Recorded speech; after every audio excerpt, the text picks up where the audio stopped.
Lesson 1. B. Books. What worlds of wonder are our books! As one opens them and looks, new ideas and people rise in our fancies and our eyes.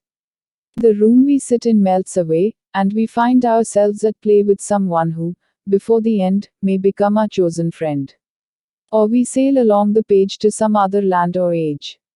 Here's our body in the chair, but our mind is over there.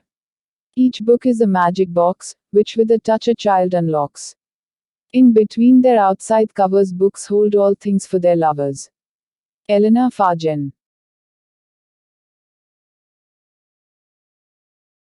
Lesson 1 is finished. Let's jump to the next lesson of the same unit.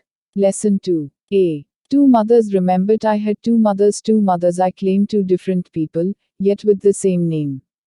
Two separate women, diverse by design, but I loved them both because they were mine. The first was the mother who carried me here, gave birth and nurtured and launched my career. She was the one whose features I bear, complete with the facial expressions I wear. She gave me her love, which follows me yet, along with the examples in life she set. As I got older, she somehow younger grew, and we'd laugh as just mothers and daughters do. But then came the time that her mind clouded so, and I sensed that the mother I knew would soon go. So quickly she changed and turned into the other, a stranger who dressed in the clothes of my mother. Oh, she looked the same, at least at arm's length, but now she was the child and I was her strength. We'd come full circle, we women three, my mother the first, the second and me. And if my own children should come to a day, when a new mother comes and the old goes away, I'd ask of them nothing that I didn't do. Love both of your mothers as both have loved you. Joanne Snow Duncanson.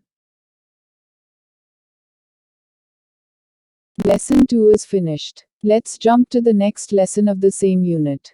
Lesson 3. A. The sands of Dee. Oh Mary, go and call the cattle home, and call the cattle home, and call the cattle home across the sands of Dee. The western wind was wild and dank with foam, and all alone went she. The western tide crept up along the sand, and o'er the sand, and round the sand, as far as I could see. The rolling mist came down and hid the land, and never home came she. Oh, is it weed, or fish, or floating hair, a tress of golden hair, a drowned maiden's hair above the nets at sea? Was never salmon yet that shone so fair among the stakes of Dee. They rowed her in across the rolling foam, the cruel crawling foam, the cruel hungry foam, to her grave beside the sea, but still the boatmen hear her call the cattle home across the sands of Dee. Charles Kingsley. Lesson 3 is finished. Let's jump to the next lesson of the same unit. Lesson 4. B. Time, you old gypsy man, time, you old gypsy man, will you not stay, put up your caravan just for a day? All things I'll give you, bells for your jennet, will you be my guest? Of silver the best, goldsmiths shall beat you a great golden ring, peacocks shall bow to you, little boys sing, oh, and sweet girls will festoon you with May. Why hasten away? Time, you old gypsy, last week in Babylon, last night in Rome, under Paul's dome, morning, and in the crush under Paul's dial you tighten your rein only a moment and off once again, off to some city now blind in the womb, off to another air that's in the tomb. Time, you old gypsy man, will you not stay, put up your caravan just for a day? Ralph Hodgson. Lesson 4 is finished. Let's jump to the next lesson of the same unit. Lesson 5. B. Stopping by woods on a snowy evening. Whose woods these are I think I know. His house is in the village though, he will not see me stopping here to watch his woods fill up with snow. My little horse must think it queer to stop without a farmhouse near between the woods and frozen lake the darkest evening of the year. He gives his harness bells a shake to ask if there is some mistake. The only other sounds the sweep of easy wind and downy flake. The woods are lovely, dark and deep. And miles to go before I sleep. But I have promises to keep, and miles to go before I sleep. Robert Frost. Lesson 5 is finished. Let's jump to the next lesson of the same unit. Lesson 6. B. Rosamond, a little girl about 7 years old, was walking with her mother in the streets of London. As she passed along, she looked in at the windows of several shops, and saw a great variety of things. She wanted to stop to look at them and buy them all, without knowing their uses or even without knowing their names. At first, they stopped at a milliner's shop. The windows of the shop were decorated with ribbons, lace, and festoons of artificial flowers. Oh, Mamma, what beautiful roses!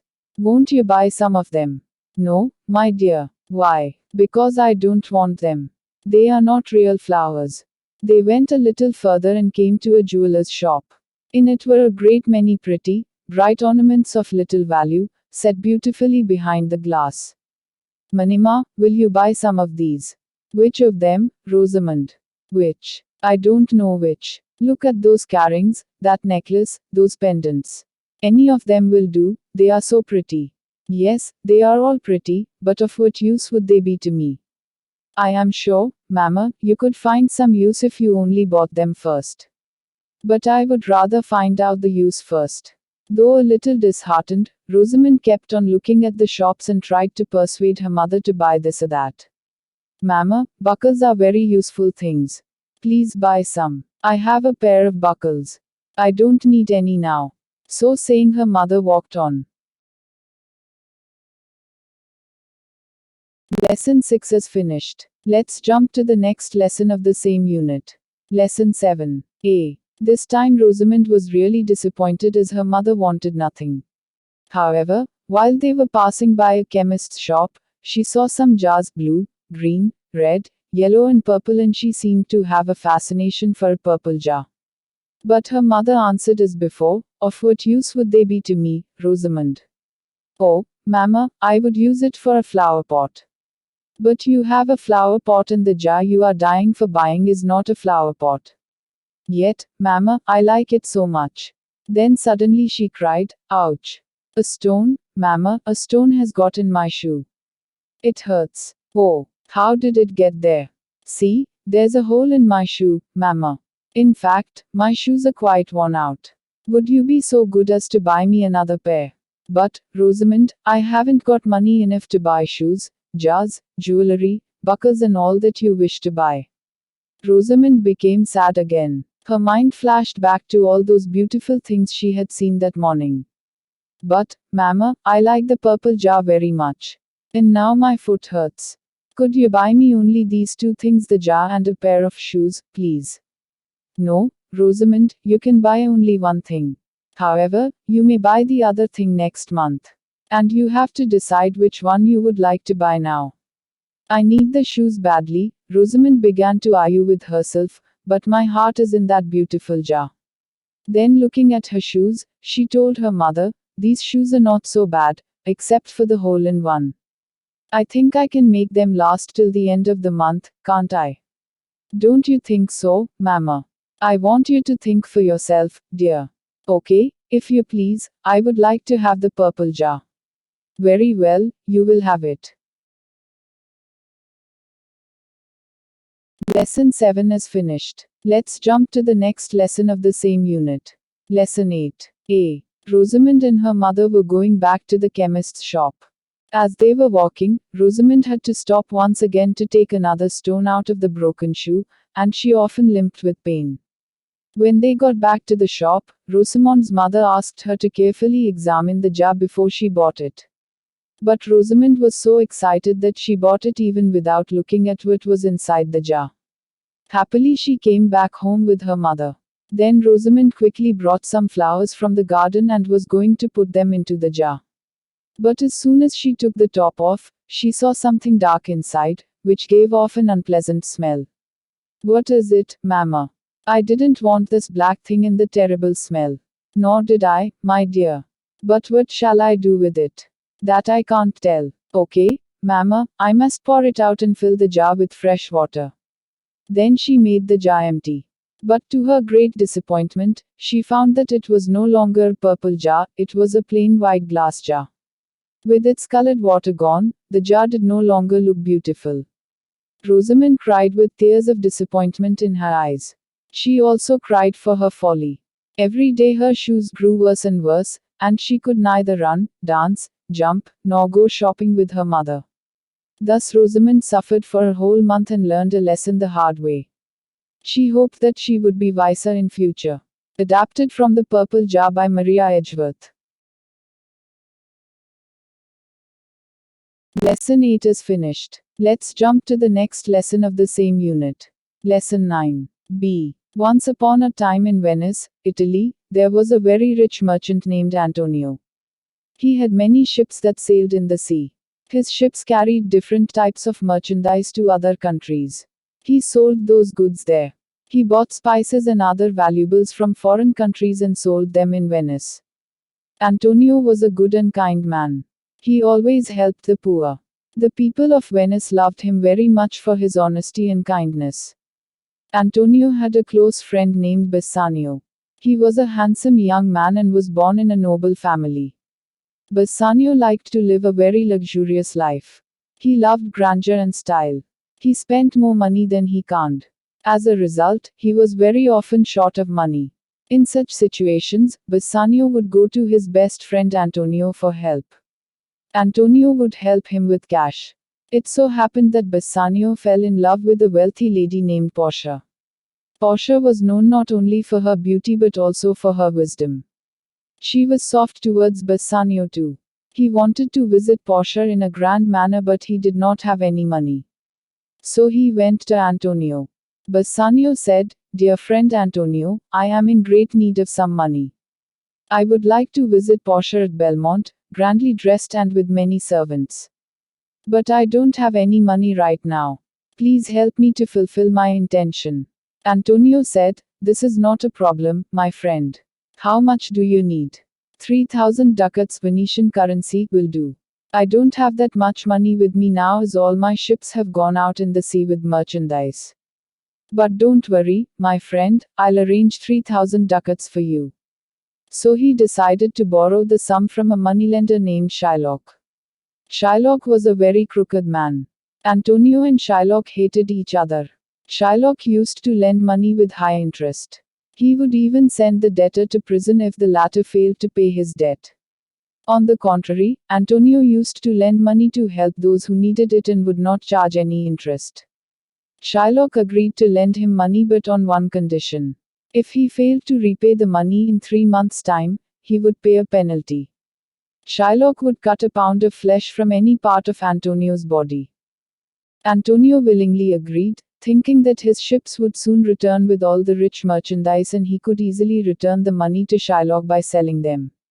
Shylock made Antonio sign a bond before giving him the money. Antonio took the money and gave it to Bassanio. Lesson 9 is finished. Let's jump to the next lesson of the same unit. Lesson 10. B. Bassanio went to Belmont to visit Portia grandly dressed, with many servants. Portia's father had died lately. Before his death he had thought of an unusual plan to find a good husband for his daughter. He wanted a man to marry Portia for herself and not for her wealth. He had 3 caskets made, one of gold, one of silver and one of lead. One of the caskets had Portia's portrait in it. The suitor who would first choose the casket with the portrait would marry her. The first one to try was the Prince of Morocco. He thought that silver and lead are poor metals. It is the casket made of precious metal that can hold the precious picture. So he chose the gold casket. But all he found was a picture of a skull with a message that said, "All that glitters is not gold." The prince was very sad and went back home. Then came the Prince of Spain. He looked at the silver casket for a long time. On it was written, "He who chooses me will get what he deserves." The prince had a very high opinion about himself. He thought that he deserved the best. He therefore chose the silver casket and opened it. Inside the casket he found the picture of a blinking fool. He was very disappointed and offended. He immediately rode away. Then it was Bassanio's tomb. He looked at the caskets for a long time. He thought, appearances are often misleading. Bad men appear good and they hide their inner ugliness under fine clothes. So he chose the plain-looking lead casket. On opening the casket, he found the portrait of Portia inside. Bassanio and Portia got married. There was great joy at Belmont, and the newly married couple was spending their time happily. But soon their happiness turned into sorrow by a piece of news. A messenger came with a letter from Antonio. The letter said, "Dear friend Bassanio, all my ships have been lost at sea. I cannot pay the money I owe to Shylock. So I have to pay the penalty. Dear friend, come and see me if possible. I would like to see you once before I die." Bassanio quickly left for Venice. Lesson 10 is finished. Let's jump to the next lesson of the same unit. Lesson 11. A. When Bassanio reached Venice, Antonio was already in the court of justice. They were waiting for the trial to begin. The Duke entered the courtroom, took his seat, and the trial began. The Duke requested Shylock to be merciful and not to claim his pound of flesh. But Shylock would not listen to him. Bassanio offered him twice the amount of money that Shylock lent Antonio, but Shylock did not accept it. He said, "I claim my pound of flesh. The law is on my side. Antonio must pay the penalty written in the bond." The Duke was extremely sorry that he could do nothing to help Antonio. The law was on Shylock's side and the law must be abided. The Duke feared that although the wisest lawyer in Venice was coming to speak in defense of Antonio, he would not be able to save the merchant. Soon a young clerk entered the courtroom with a letter from that lawyer. The lawyer was ill and would not be able to come to the court. He requested the Duke to let his young friend, Dr. Balthazar, defend Antonio. The Duke gave his permission, and Dr. Balthazar entered the courtroom. He looked very young, and the Duke doubted if the wisdom of the young lawyer could save Antonio. This young lawyer was no other than Portia in disguise, and the young clerk was her friend, who was also in disguise. Portia begged Shylock to be merciful and told him how God bestows mercy to those who are merciful themselves. Mercy, Portia said, brings a blessing to him who shows it and to him who receives it. All of us pray to God for mercy. But God will only have mercy on us if we have mercy on others. Shylock paid no heed to Portia. All he wanted was his pound of flesh. Portia asked, "Can't Antonio pay the debt?" Bassanio cried, "Yes, he can pay it, and even more. Even I can pay 10 times the sum my friend borrowed from Shylock. Won't you take the money, Shylock?" Portia asked. "No, I demand the lawful penalty. Give me my pound of flesh." "Let me see the bond, Shylock," said Portia. Shylock handed the bond to her. She read it with great attention and then said, "You are right, Shylock. The law is on your side. You can claim the flesh. But I would request you one more time to accept the sum Bassanio is offering you, and let me tear up the bond."